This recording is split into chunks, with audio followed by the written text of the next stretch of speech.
Hello students, welcome to EPG Pathshala. I am Dr. Vishwanath Tiwari from Central University of Rajasthan. Today I am going to discuss the module that is mechanism and kinetics of non-competitive as well as uncompetitive inhibition. This module has been taken from paper Molecular Enzymology and Protein Engineering. In this module, we will discuss about mechanism and kinetics of non-competitive inhibition, how it differ from uncompetitive inhibition. At the same time, we will also discuss the examples of different types of non-competitive inhibition or uncompetitive inhibition. We will also discuss how we can determine the dissociation constant of non-competitive inhibitors and mechanism and kinetics of uncompetitive inhibition. So, enzyme inhibitor is either irreversible, reversible, feedback or suicide. But in this module, we are discussing about reversible inhibition. So, when we are talking about non-competitive and uncompetitive type of reversible inhibition, so they all involve weak non-covalent interaction such as hydrogen bonding, hydrophobic interaction, van der Waals forces and salt bridges. They all are involved in the stability of non-covalent interaction that playing role when a non-covalent inhibitor bind to the enzyme or uncompetitive inhibitor bind to the enzyme. It seems that they are very weak interactions, but if you are taking cumulative effect of these interaction, then they result into strong interaction. So, based on different type of interactions, reversible inhibitor are of different types, but in this module we are discussing only about non-competitive inhibition and uncompetitive inhibition. So, based on effect of varying concentration of enzymes, substrate and inhibitor, reversible inhibition is either competitive, either non-competitive or uncompetitive, and a special case of mixed inhibition. But in the non-competitive and uncompetitive, we will discuss it in the detail in this module. So, in non-competitive and uncompetitive inhibition, in contrast to the competitive inhibition, here we do not have any structural similarity between substrate and inhibitor. So, due to the absence of structural similarity between substrate and these inhibitor, they are rarely used in the drug designing. So, the study of non-competitive inhibition and uncompetitive inhibition have less significant in drug designing, but they are very important when you are talking about study of various biological reaction, because in various biological reaction we are going to study different inhibitors which is based on non-competitive inhibition or uncompetitive inhibition. So, therefore, in this module we are discussing about characteristic, kinetics, mechanism, examples of non-competitive and uncompetitive inhibitor. The mechanism of non-competitive inhibitors is based on non-structural similarity between substrate and non-competitive inhibitor. That means that your non-competitive inhibitor doesn't have any structural resemblance with the substrate. Therefore, there is no competition for the binding of non-competitive inhibitor with the enzyme. So, non-competitive inhibitor can bind to the free enzyme or it can bind to the enzyme substrate complex. But if your inhibitor is bind with the free enzyme, then EI complex is formed. So, substrate can also bind to the enzyme which is free as well as to enzyme inhibitor complex. So therefore you can say that the binding of non-competitive inhibitor as well as substrate are different and independent. They are not affecting the binding of each other. It is interesting to note that non-competitive inhibitor binds to the enzyme site other than the active site, and it is the allosteric site that is well known other than the active site in the enzyme. But it is important to mention here that the non-competitive inhibitor most of the time bind to other site, but that is not denoted as allosteric site because they will not influence the binding of the substrate, because allosteric site is a one that influence the binding of substrate to the remaining active sites. Therefore, except mixed inhibitor where the binding of inhibitor influence the binding of substrate, all the non-competitive inhibitor binding sites are non-allosterics. The resulting enzyme substrate inhibitor complex is catalytically inactive because non-competitive inhibitor prevents the proper positioning of catalytic centers or catalytic residues that is important for the converting substrate into the product. Therefore, ESI can be considered as an inhibitor modified ES complex which is unable to form product. This shows that the formation of ES complex is not altered whether you have a non-competitive inhibitor or you don't have, but it is the product formation that will alter. So if the ES complex formation is not altered, KM will not alter. But because of the formation of ESI complex, this ESI complex or modified ES complex with the inhibitor, they will not form any product. So Vmax will decreases. In this figure, you can see that we have two different sites. One for binding of substrate, that is active site. Other is a binding of inhibitor, that is a inhibitor binding site, and we have an enzyme. So when you can see that from left side, when there is a possibility that inhibitor will bind before the binding of substrate, so inhibitor will bind, that is followed by binding of substrate.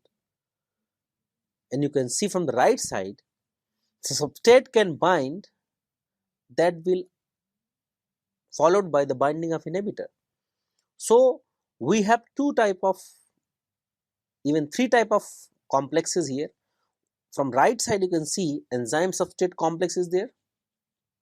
If from left side you can see enzyme inhibitor complex is there, and we have one more, that is enzyme substrate inhibitor complex. So if you see towards left side, then ESI complex is there which never form any product. But if you see from right side, that enzyme which is having substrate and it is existing as a ES complex, they will form product. So the completion of the reaction in the presence of non-competitive inhibitor is depend on the enzyme undergoes conformation changes that is blocked by the inhibitor. So the which conformation changes which is blocked by inhibitor is regained by any means, then you can reverse the process of inhibition here. The kinetics of non-competitive inhibition. Non-competitive inhibition or non-competitive inhibitor will bind to free enzyme, it can bind to ES complex and inhibit the formation of the product by forming ESI complex. At any concentration of inhibitor, few ESI complex will always exist, and this ESI complex is non-productive. Therefore, Vmax will always decrease in the case of non-competitive inhibition. Decrease in the Vmax does not means that inhibitor has decreased the rate constant of breakdown of ES complex to product, but it is the equilibrium of ES complex that is decreased due to the formation of ESI complex, because if you have ES complex that is converted into the product, but if few ES complex is trapped along with the inhibitor by producing ESI complex, they will never form the products. So Vmax always decreases in non-competitive inhibition. So the Km, which is measured how a substrate is interacting with enzyme. If you remember, the non-competitive inhibitor will bind to other site where your substrate will bind. So substrate will bind to the active site and non-competitive inhibitor will bind to other site. Therefore, the Km remain unchanged in the presence of uncompetitive inhibition, because they will only bind to free enzyme or ES complex, but they will never affect the binding of substrate to the active site. The Michaelis-Menten equations and plot can also be derived for non-competitive inhibitor. You can see enzyme combined with the substrate producing ES complex. Enzyme can combine with the inhibitor producing EI complex. If ES complex is there, it will bind to the inhibitor. If EI complex is there, it will bind to the substrate, and finally it will produce ESI complex. And the ES complex which does not combine with the inhibitor is going to form products. So if you derive Michaelis-Menten equations for non-competitive inhibitor, then you can see that the equation is look like V0 is equal to Vmax into substrate concentration divided by 1 plus I upon Ki. In the bracket you have Km plus S. Here if you see this equation, it seems that we are multiplying Km plus S by 1 plus I upon Ki. But please remember this, we are putting 1 plus I upon Ki in the denominator not to show increase in the Km and substrate concentration, but here we are putting it in the denominator to show there is a decrease in the Vmax, because it is a general rule when the Vmax is, if any kinetic parameter is decrease, you are going to divide that with the factor of decrease. When there is an increase in the kinetic parameter, you are multiplying it with the factor of the decrease or increase. In this equation, V0 is initial velocity, Vmax is a maximum velocity, and Km is Michaelis-Menten constant, I is inhibitor concentration, and S is substrate concentration, and Ki is a dissociation constant of non-competitive inhibitor. So in this equation you can see that Vmax is decreased by 1 plus I upon Ki. That means we have modification in the Vmax. Therefore, the modified Vmax in the presence of non-competitive inhibitor is known as apparent Vmax, and apparent Vmax is equals to Vmax divided by 1 plus I upon Ki, and this is the factor which is responsible for non-competitive inhibition. So this factor Vmax 1 plus I upon Ki is considered as a inhibitor dependent statistical factor describing the distribution of enzyme substrate complex between ES and ESI form, and it is also represented by alpha.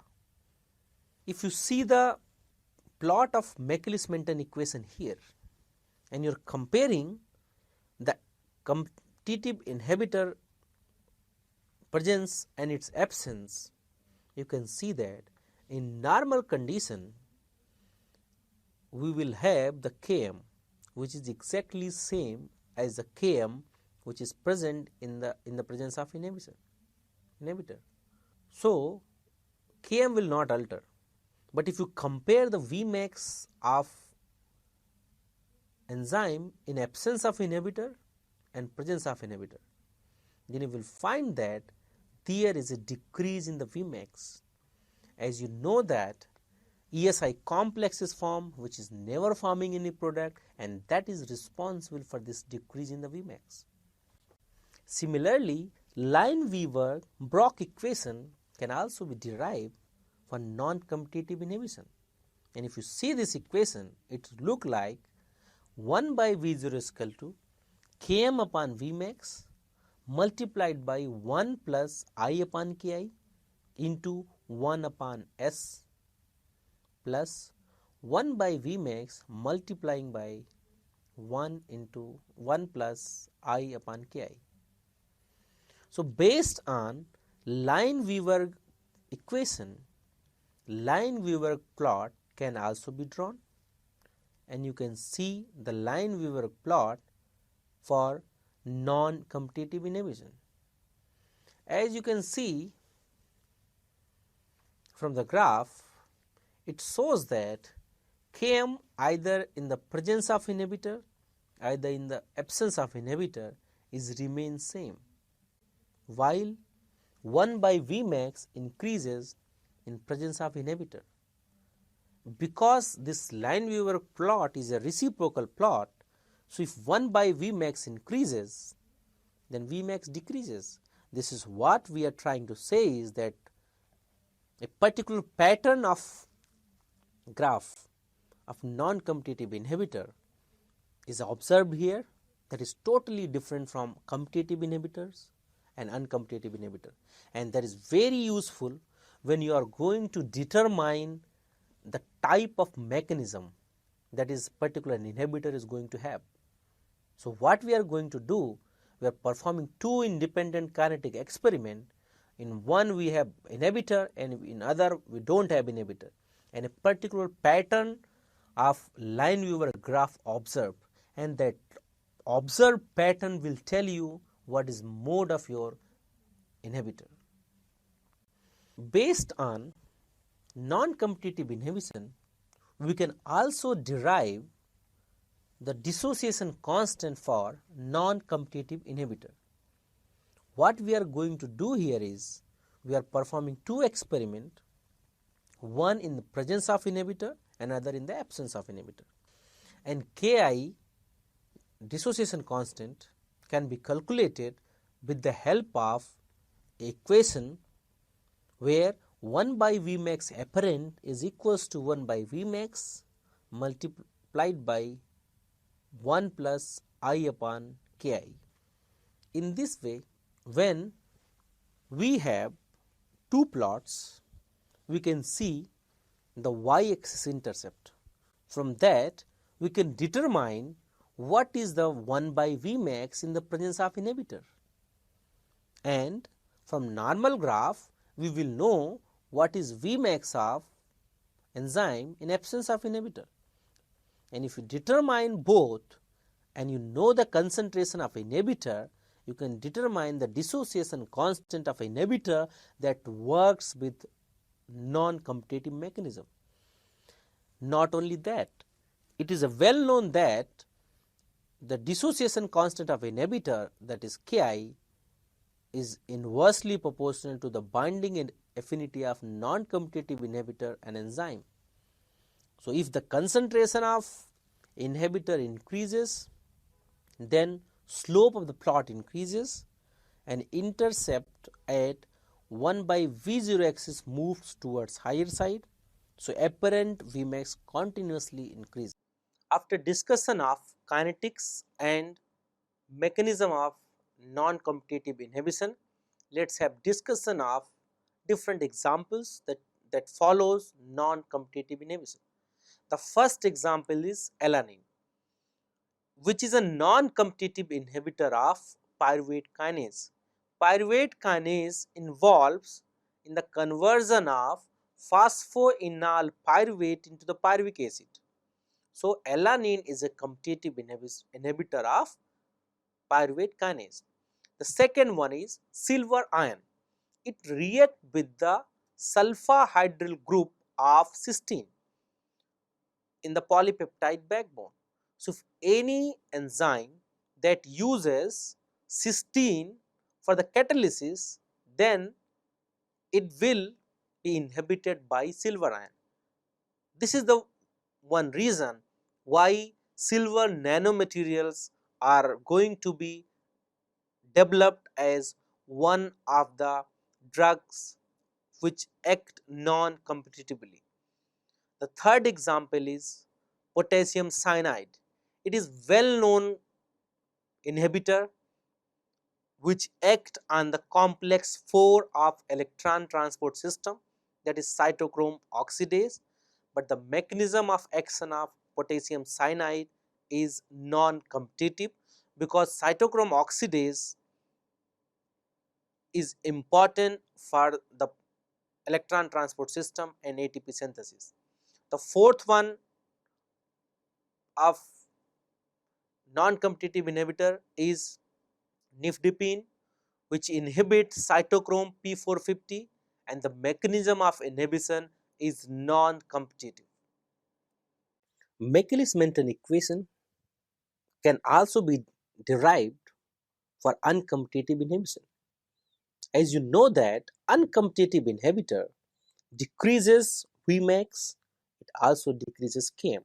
So you can see in the equation the V0 is equal to Vmax into S divided by Km plus S multiplied by 1 plus I upon Ki. The important point you are going to note here is substrate concentration is multiplied by 1 plus I upon Ki, but Km is not multiplied by 1 plus I upon Ki. Why it so? Because you know that Vmax decreases here, so we are dividing Vmax into S by 1 plus I upon Ki. But we also know that Km also decreases. So we are dividing Km, which is present in the denominator, by 1 plus I upon Ki. So that result into the two things. Because to decrease Vmax, we are multiplying all the denominator with 1 plus I upon Ki. To decrease Km, we are multiplying Km with 1 plus I upon Ki because we want to decrease Vmax, but here because decreasing the Km, we are dividing 1 that Km with 1 plus I upon Ki. So both get cancelled.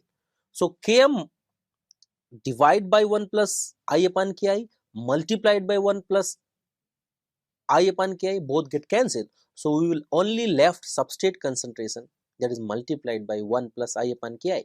So if you see this equation, it look like Vmax and Km is unaltered, but that is wrong. They are altered, but both they are cancelled because of the solving when you are solving the equation. And this equation, V0 is initial velocity, Vmax is a maximum velocity, Km is a Michaelis-Menten constant, I is an inhibitor concentration, S is a substrate concentration, and Ki is a dissociation constant of inhibitor with enzyme. As you know that in uncompetitive inhibition, we have decrease in the Vmax, we have decrease in the Km. So we will have apparent Vmax, we have apparent Km.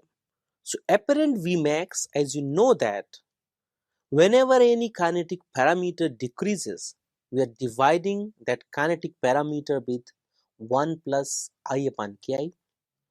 If any kinetic parameter increases, we are multiplying the kinetic parameter with the same factor. But here both are decreasing, so apparent Vmax is equals to Vmax divided by 1 plus I upon Ki, and apparent Km, which is also decreasing, is equals to Km 1 divided by 1 plus I upon Ki. Similarly, we can determine the Lineweaver equation and Lineweaver plot. So Lineweaver equation for uncompetitive inhibition can be derived from Michaelis-Menten equation, and it is written as 1 by V0 equals to Km divided by Vmax into 1 divided by S plus 1 by Vmax, that is multiplied by 1 plus I upon Ki. If you see the equation and you are making it equals to the straight line equation, then you can see that there is no change in the slope. That is, if you remember straight line equation, that is y is equal to mx plus c, where y is 1 by v0, m is km divided by vmax, x is 1 by s, and 1 by vmax is the intercept at y-axis. So if you can see that m, which is slope, is exactly same here in presence of uncompetitive inhibitor as you can see in absence of uncompetitive inhibitor. So it shows that your slope is not altered. So what altered here is only the intercept at y-axis, which is c. But when you calculate the intercept at x-axis, then you will find 1 by km will also alter. This calculation of 1 by km has been elaborately discussed in other module of determination of kinetic parameters. So we will find that in presence of uncompetitive inhibitor, there is a change in the Vmax as well as change in the Km. So from the graph you can see that in the presence of uncompetitive inhibitor, 1 by Vmax increases and 1 by Km also increases, which shows that in normal condition, if you reverse the value of 1 by Vmax, it shows that Vmax decreases. If you reverse the value of 1 by Km, it also shows that Km will also decrease. So in the presence of uncompetitive inhibitor, both Km as well as Vmax decreases. After discussion of mechanism and kinetics of uncompetitive inhibition, let's discuss the examples of uncompetitive inhibition. We have 3-4 examples of it. The first one is glyphosate, which is a pesticide.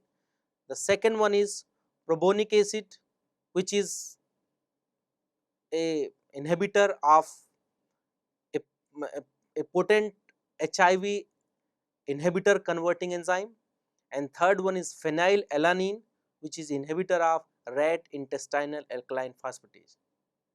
Now we will discuss different uncompetitive inhibitors in the details. The first uncompetitive inhibitor, that is glyphosate, which is also known as Roundup.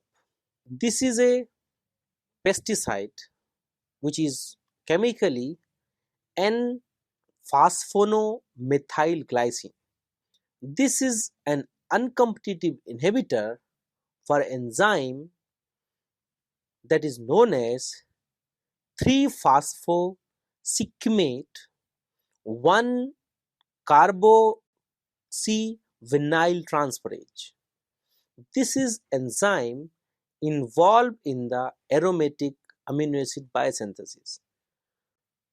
So if you are inhibiting aromatic amino acid biosynthesis by using glyphosate, that will inhibit the growth of particular survival of a particular pathogen. But it is interesting that because of the transgenic productions, we have the production of glyphosate resistant plants. As I have told you that this is a pesticide, so it will kill the pest, but at the same time it also kills the herbs that is there when we are using that pesticides. So glyphosate and Roundup resistant plants are generated where this 3-phosphocyclamate 1-carboxyvinyl transferase activity is replaced by activities of other enzyme. So therefore, in the presence of glyphosate, the pest will be killed, but your herbs will remain as such because they have alternate mechanism, alternate pathways for the production of aromatic amino acids. The second example of uncompetitive inhibitor is protagonist. So we have an enzyme that is known as glucuronosyl transferase, which is involved in the glucuronidation of zidovudine. This drug is used as a HIV inhibitor. So this propionic acid is an uncompetitive inhibitor of glucuronosyl transferase. Therefore, they are inhibiting the glucuronidation of zidovudine. The third example is L-phenylalanine. L-phenylalanine is an uncompetitive inhibitor of rat intestinal alkaline phosphatase. Although uncompetitive inhibition is not a very common type of inhibition, it rarely happens, but it is an important mechanism, and it is assumed that uncompetitive inhibition is an modified non-competitive inhibition where your uncompetitive inhibitor is dependent on substrate for its binding, while non-competitive inhibitor are totally independent to the substrate for its binding. So if you have non-competitive inhibition, that can classified into two in terms of their modification. The one where the binding of uncompetitive inhibitor is dependent on binding of substrate. Another example of mixed inhibition where the binding of inhibitor is dependent on binding of substrate, at the same time binding of substrate is also dependent on binding of inhibitor.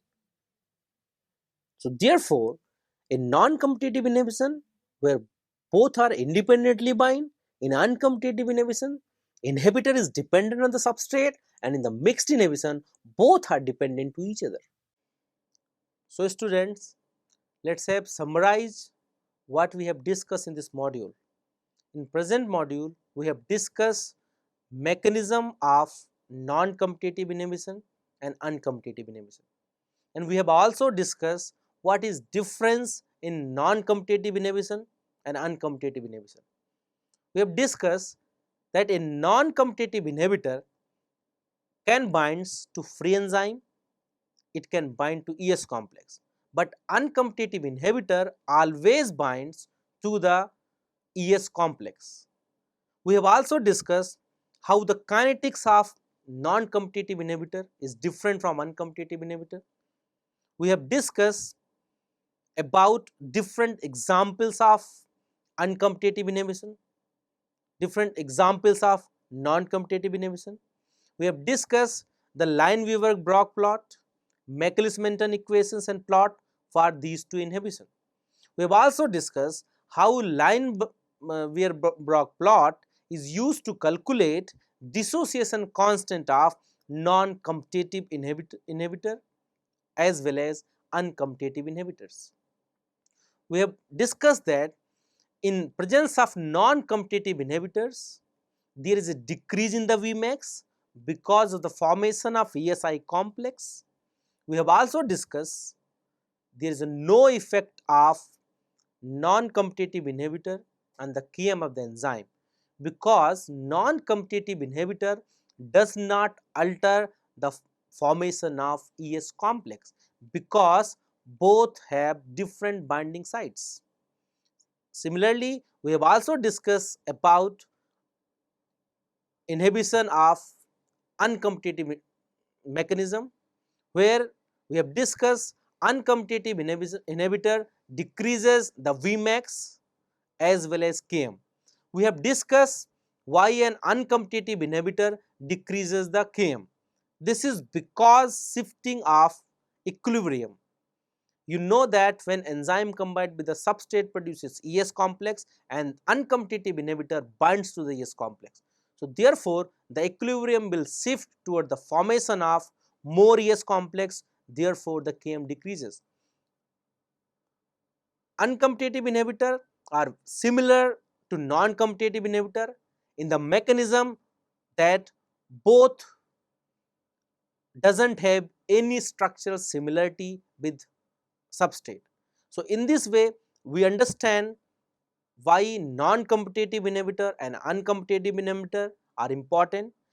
Although they are not important when we are talking about the drug designing, but they are more important when we are talking about the study of biological functions and searching an alternate molecule to regulate biological functions.